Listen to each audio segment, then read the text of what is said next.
In a partial response to News 5's Freedom of Information request, the Ministry of Public Service informed us that they are unable to provide a copy of every tenancy agreement or contract that the Government of Belize has entered into. We requested this information in the interest of the public to determine whether taxpayers are getting value for money. But the government has refused to provide these contracts, citing Section 30 of the Freedom of Information Act.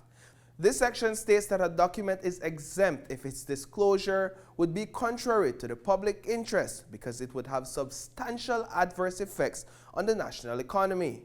Well, News 5's request for these contracts is in the public interest, but the government's rationale is that releasing copies of these rental contracts would increase rental prices for the ministries and consequently increase the annual budget. In their response, they even quoted former Prime Minister Dean Barrow, a proponent of the Freedom of Information Bill. They quoted Barrow saying, quote, "The ministry can refuse to release those documents because people would have an interest in knowing the location, for example, because land prices in that area will go up. These are the sorts of exceptions that are absolutely well recognized." But when we reached out to the former Prime Minister, he informed us that he was referencing national lands and not rental contracts between the government and private landlords. So we will keep pushing them to get those contracts because it is important to verify if what the government is renting is worth what they are paying. The Ministry of Public Service did, however, honor two of our requests with new information. It provided a list of all landlords it has entered tenancy agreements with, the locations of those buildings, and the government agencies utilizing those buildings. Here's what we observed. Between June 2024 and June 2025, the Government of Belize has been paying rent for 116 office spaces. Belize City leads as the municipality with the most government rentals, a total of 29. Belmopan follows closely behind with 28 government rentals. Interestingly, the names of some landlords repeat on the list provided by the Ministry of Public Service. Take, for example, in Belize City, where H.D. Thompson Limited is renting the government 4 spaces, 3 for the Ministry of Health and 1 for Immigration.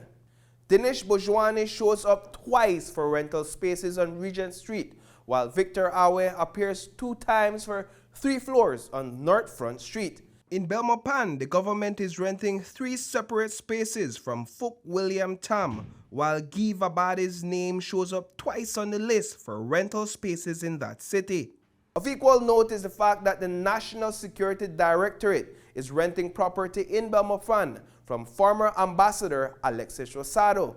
In Punta Gorda, William Mejia is renting to Labor and Rural Development, while in San Ignacio, Karim Adel, a known ally of Cayon North Representative Michelle Shabat, is renting a property to Human Service Department. And we're just beginning to scratch the surface of the landlords on the list and their properties.